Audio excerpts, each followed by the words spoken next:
akkas nuufaaree amiti walaloo jettu takkaan dhagee Dr. Zalaalamii jedhanii inni hogguu dubbatu sagaleen ammoo kee fakkaata waa'ee walaloo sanii mee nutti kootum nuufaaree amiti duris quufnee hin barre maalummaa jireenyaa eega dhiifnee turre jireenya nagarre duunees hin dabarre maalummaa jireenyaa erga dhiifnee turre jaarraa tokko tarree kaanitti dabarre bara dhufu abdanna takka abdiin murre barumaan gadadoo malee waan agarre ijji cunqurfamaa imimmaan hin daarre yiikkifateen boo'u garuu ijjisaan qorre beela beela jedhu aaraa nutti fakkeessu duraan nyaataa turre fuunfannee har'a geenye kan hin duuneef turre jireenyan agarre duunees hin dabarre maal kan dur himnaree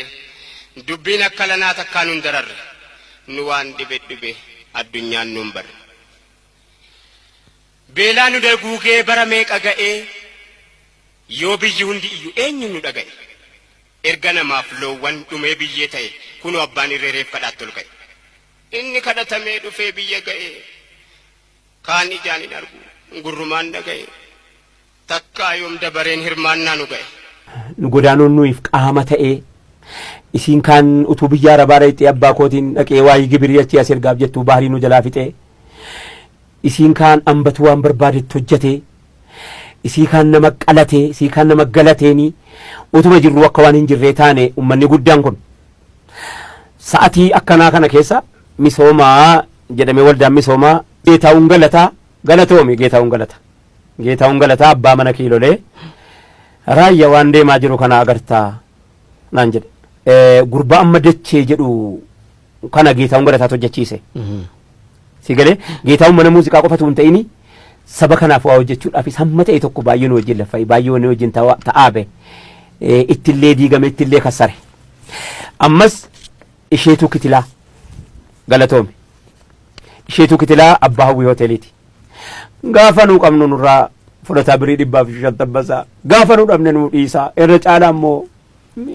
jedhaa itti hidhamaa itti roorrifamaa har'a garuu heddiinni jiru nama maqaasaa kaasullee nagartu